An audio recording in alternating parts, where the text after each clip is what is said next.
श्रवणों में ऐसी शक्ति है कि वे मनुष्यों के सब कर्म कह देते हैं।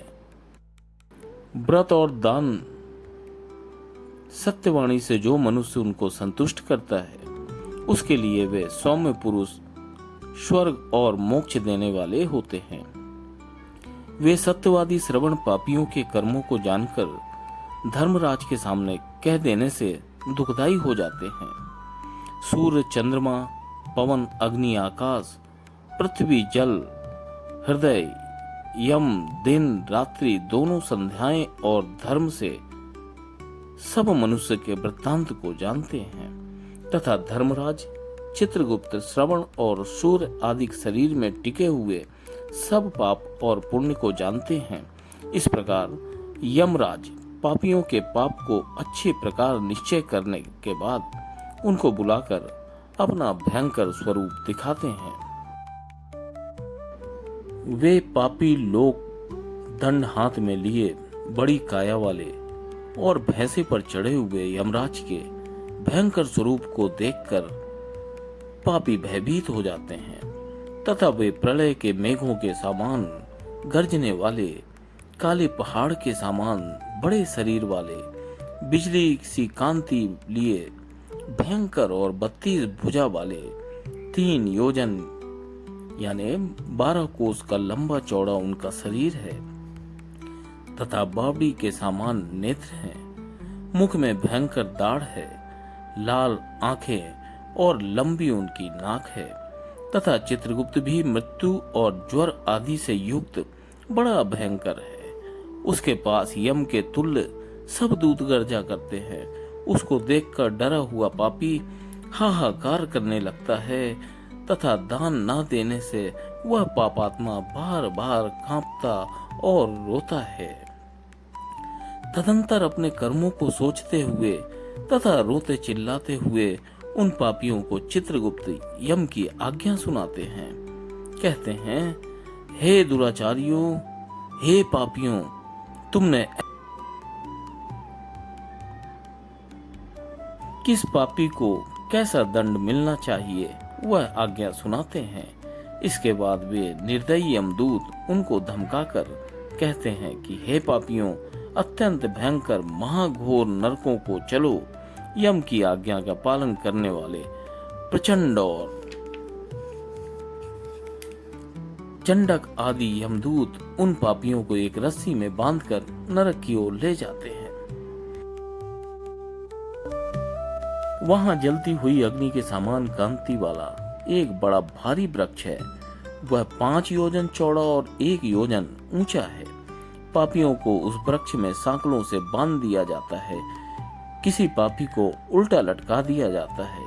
वे दूत मारते हुए उन पापियों को यातनाएं देते हैं। वृक्ष की अग्नि से जलते हुए वे पापी रोते हैं, परंतु वहां उनकी रक्षा करने वाला कोई नहीं होता। हे गरुण, भूख प्यास से थके और यमदूतों से ताड़ित उस सालमली वृक्ष में अनेक पापी लटकते रहते हैं। आश्रय रहित वे पापी उन दूतों के आगे हाथ जोड़कर कहते हैं कि हमारा अपराध क्षमा करो, हमें इन पापों से मुक्त करो, किंतु वे यमदूत बार बार उनको लोहे की लाठियों से पीटते हैं, तोमर और गदा से मारते हैं।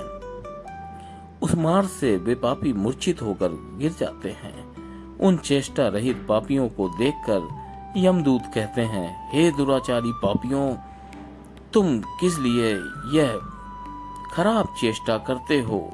तुमने जल आदि अन्य सुलभ वस्तु भी कभी किसी को नहीं दी।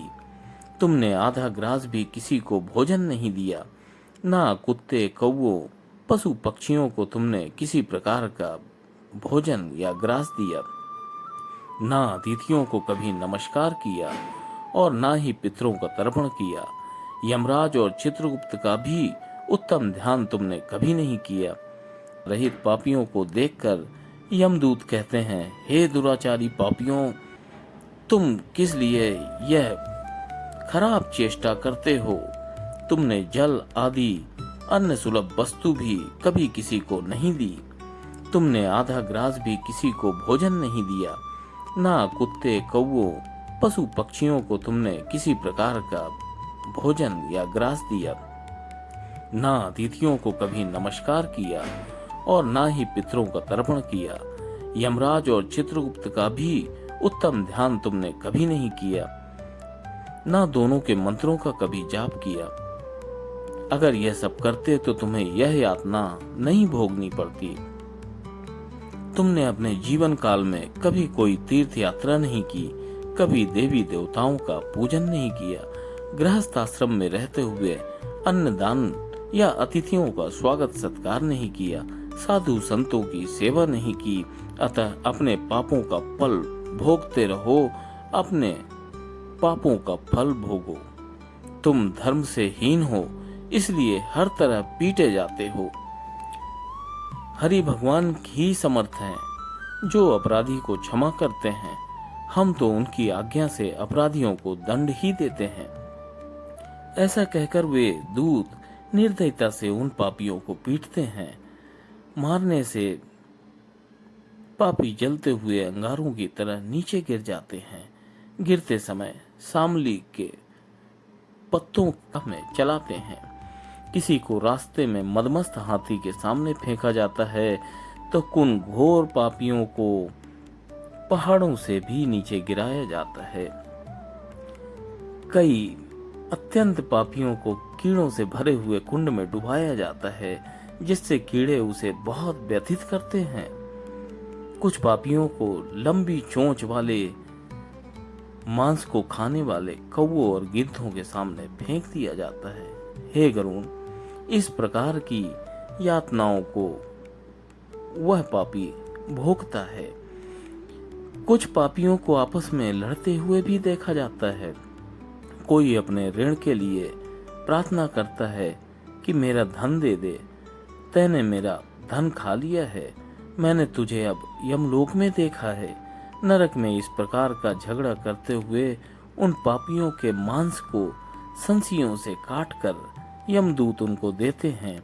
इस प्रकार यम की आज्ञा से उन पापियों को ताड़ना देकर तामिस्त्र आदि घोर नरकों में खींचकर डाल देते हैं।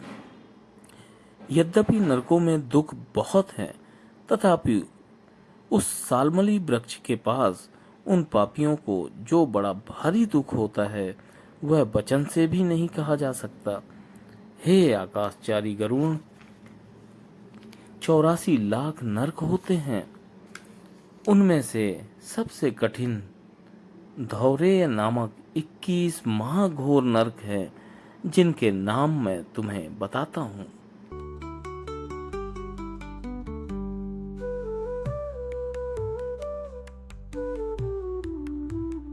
तामिस्त्र, लोह संकु, महारौरव, सालमली, रौरव, कुंडमल, कालसूत्रक, पूतितक, संघात, लोहितोद, सविस, संप्रतापन, महानिरय, काकोल, संजीवन, महापत, अवीची, अंधतामिश्र, कुंभीपाक, संप्रतापन और 21वां तपन है।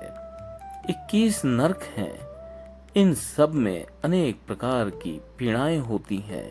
ये अनेक भेदों से रचे गए हैं। हे गरुण, इनमें अनेक पापों का फल भोगाया जाता है तथा वहां दूतों के समूह रहते हैं। इन नरकों में धर्महीन, मूढ़ और पापी ही भेजे जाते हैं। वहां पड़े हुए एक कल्प तक वह पापी यातनाओं को भुगतते हैं। जो तामिस्र, अंध तामिस्र और रौरव आदि की यातनाएं हैं, उनको स्त्री और पुरुष एक साथ ही भोगते हैं।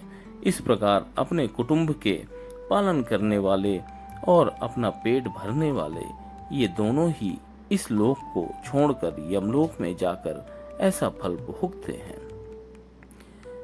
जिसने प्राणियों से बैर करके अधर्म से जो रास्ते के लिए खर्च इकट्ठा किया है, हो तुम।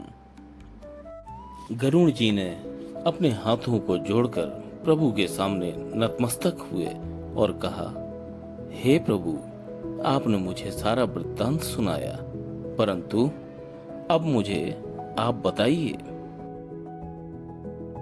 इन कर्मों से प्राणी महामार्ग में जाते हैं, किन कर्मों से बैतरणी नदी में गिरते हैं और किन पापों से नरक में जाते हैं, मुझसे यह आगे का वृत्तांत भी कहिए प्रभु। इस प्रकार गरुड़ जी ने हाथ जोड़कर प्रभु से प्रार्थना की और श्री हरि नारायण ने उनसे चौथे अध्याय का सार कहा। साथियों, चौथे अध्याय को सुनने के लिए अभी आप इस चैनल को सब्सक्राइब कर लें। साथियों, दर्शन इंडिया में अभी तक बने रहने के लिए आपका दिल से आभार है, बहुत बहुत धन्यवाद है। इसी प्रकार अपना प्यार और सपोर्ट दर्शन इंडिया ब्लॉग के साथ बनाकर रखिए। आगे भी हम आपके लिए तरह तरह के इंफॉर्मेशन वाले वीडियो लेकर आते रहेंगे। बहुत बहुत धन्यवाद, दिल से बहुत बहुत आभार। जय श्री कृष्णा, जय श्री कृष्णा।